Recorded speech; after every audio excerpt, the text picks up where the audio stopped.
മുഖ്യമന്ത്രി ഇന്നലെ പറഞ്ഞെന്താ, സമൂഹത്തിനെയും കൂടി ഉത്തരവാദിത്തം. സമൂഹത്തിന്റെ ഉത്തരവാദിത്തമാണ്, ഒരു തർക്കമില്ല. പക്ഷെ എൻഫോഴ്സ്മെന്റ് എവിടെ?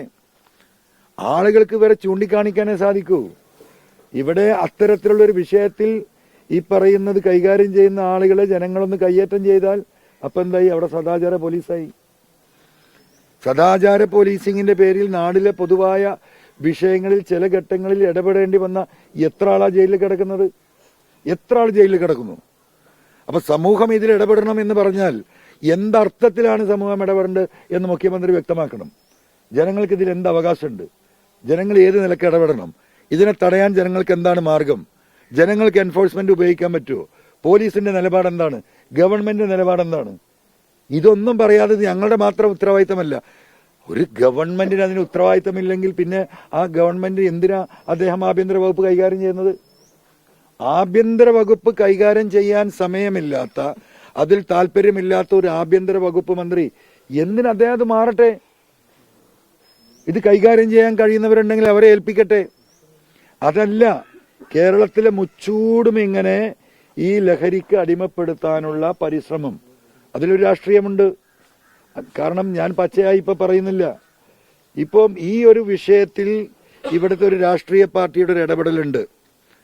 ഈ മാഫിയ സംഘങ്ങളെ സഹായിക്കുന്ന ഒരു രാഷ്ട്രീയം കേരളത്തിൽ നിലനിൽക്കുന്നുണ്ട്. അവരുമായി ബന്ധപ്പെട്ട ആളുകളെ അറസ്റ്റ് ചെയ്യാനോ കേസിൽ കൊടുക്കാനോ പോലീസ് ചില ഘട്ടങ്ങളിൽ മടിക്കുന്നുണ്ട്. കൃത്യമായ വിവരങ്ങൾ വന്നുകൊണ്ടിരിക്കുകയാണ്. ആ ഒരു അവസ്ഥാവിശേഷം ഭരണകക്ഷിയുമായി ബന്ധപ്പെട്ട ഞാൻ ഈ പറഞ്ഞ ഉദ്യോഗസ്ഥർക്കപ്പുറം ഒരു രാഷ്ട്രീയ മാഫിയ സംഘം കൂടി ഈ കച്ചവടത്തിന്റെ ഭാഗവാക്കാണ്. തീർച്ചയായിട്ടും അത് ഒന്നുകൂടെ അതിന്റെ വ്യക്തമായ തെളിവുകൾ നമ്മൾ അന്വേഷിച്ചുകൊണ്ടിരിക്കുകയാണ്. വ്യാപകമായിട്ട് ഈ വിഷയത്തിൽ ഒരു രാഷ്ട്രീയ പാർട്ടിയുടെ ചില ആളുകൾ ഇതിന്റെ പിന്നിൽ പ്രവർത്തിക്കുന്നുണ്ട്. ഇതും പോലീസിലൊരു വിഭാഗം കൂടി ഒരുമിച്ച് പിന്നെ ജനങ്ങൾ എന്ത് ചെയ്യുക? ജനങ്ങളോട് കൈകാര്യം ചെയ്യാൻ മുഖ്യമന്ത്രി പറഞ്ഞാൽ ജനങ്ങൾ എന്ത് ചെയ്യണമെന്നും കൂടി പറയണം. ജനങ്ങൾ എൻഫോഴ്സ്മെന്റ് ഉണ്ടാക്കണോ? ജനങ്ങൾക്ക് ഇത്തരം ആളുകളെ കൈകാര്യം ചെയ്യാനും അറസ്റ്റ് ചെയ്യാനുമുള്ള അധികാരം മുഖ്യമന്ത്രി നൽകുമോ? നമുക്ക് നോക്കാം, നമ്മൾ ഏറ്റെടുക്കും. മുഖ്യമന്ത്രി നൽകട്ടെ. അല്ല, ഈ ആക്ഷൻ പ്ലാൻ എന്ന് പറയാൻ തുടങ്ങി? കേരളത്തിലെ നിയമസഭയിൽ 10 വട്ടം പറഞ്ഞ ആളാണ് ഞാൻ 7.5 വർഷം ഞാൻ നിയമസഭയിലുണ്ടായിരുന്നു. 10-15 സമ്മേളനങ്ങളിൽ പങ്കെടുത്ത. അതിലൊക്കെ ഈ വിഷയവുമായി ഇവിടെ നിയമത്തിൽ മാറ്റങ്ങൾ വരുത്തണം. നിങ്ങൾ മനസ്സിലാക്കേണ്ടതെന്ന് വെച്ചാൽ നിയമത്തിന്റെ ലൂപ്പ് ഹോൾ ഇവിടെ ഉപയോഗിക്കപ്പെടുന്നുണ്ട്.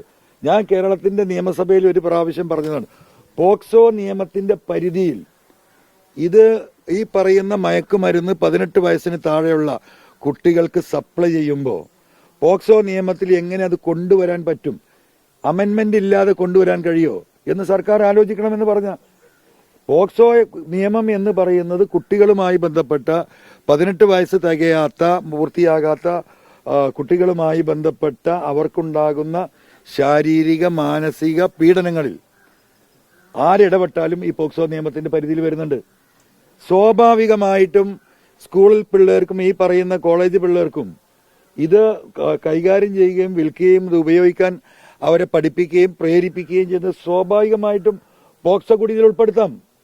സർക്കാർ വിചാരിച്ചാൽ, സംസ്ഥാന ഗവൺമെന്റ് ഒന്ന് വിചാരിച്ചാൽ, ഒരു ഡയറക്ഷൻ DGPയുടെ ഓഫീസിൽ നിന്ന് പോലീസ് ഉദ്യോഗസ്ഥർക്ക് അങ്ങനെ ഒരു ഡയറക്ഷൻ പോയാൽ പോലും ഇതിൽ ഉൾപ്പെടുത്താൻ സാധിക്കും. ബാക്കി കോടതി തീരുമാനിക്കട്ടെ.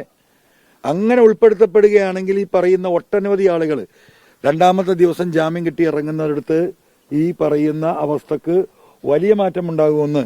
രണ്ടാമത്തെ കാര്യം എന്ന് പറയുന്നത് ജുവനൈൽ ജസ്റ്റിസ് നിയമങ്ങൾ. ജുവനൈൽ ജസ്റ്റിസ് നിയമങ്ങളിൽ ഈ പറയുന്ന ഡ്രഗ്സ് വരുന്നില്ല. അതിനെ കൂടി ഉൾപ്പെടുത്തിക്കൊണ്ട് അതിൽ അമെന്റ്മെന്റ് കൊണ്ടുവരാൻ ഒരു ഓർഡിനൻസ് വഴി സർക്കാരിന് സാധിക്കും. നിയമം ലൂസാണ്. മൂന്നാമത്തത്, ഇത്രയും ദുരന്തങ്ങൾ, 63 മരണം ഈ 2 മാസം കൊണ്ട്. കൊല്ലത്തെ കണക്കെടുക്കുകയാണെങ്കിൽ 1000 ഉണ്ടാകും. ഇവിടെ ദുരന്ത നിവാരണ അതോറിറ്റി ഉണ്ട് സംസ്ഥാന ഒരു ഗവൺമെന്റിന്. അതിൽ നിയമം ഉണ്ടാക്കാനുള്ള അധികാരം സംസ്ഥാന ഗവൺമെന്റിനുണ്ട്. ആ ദുരന്ത നിവാരണത്തിന്റെ ഭാഗമായി ഇതൊരു ദുരന്തമായി കണക്കാക്കി സ്ട്രിക്റ്റ് ആയിട്ടുള്ള പുതിയ നിയമങ്ങൾ എന്തുകൊണ്ട് കൊണ്ടുവരാൻ ആലോചിക്കുന്നില്ല? ഉള്ള നിയമങ്ങൾ എന്തുകൊണ്ട് ഉപയോഗിക്കുന്നില്ല? ഇത് സർക്കാരിന്റെ ഉത്തരവാദിത്തമല്ല, സമൂഹത്തിന്റെ ഉത്തരവാദിത്തമാണെന്ന് കേരളത്തിന്റെ നിയമസഭയിൽ പറഞ്ഞൊഴിയുന്ന ഒരു മുഖ്യമന്ത്രിയും ആഭ്യന്തര വകുപ്പും ഉള്ളപ്പോ എങ്ങനെ കേരളം ജീവിക്കാൻ കഴിയും എന്ന് എനിക്കറിയില്ല.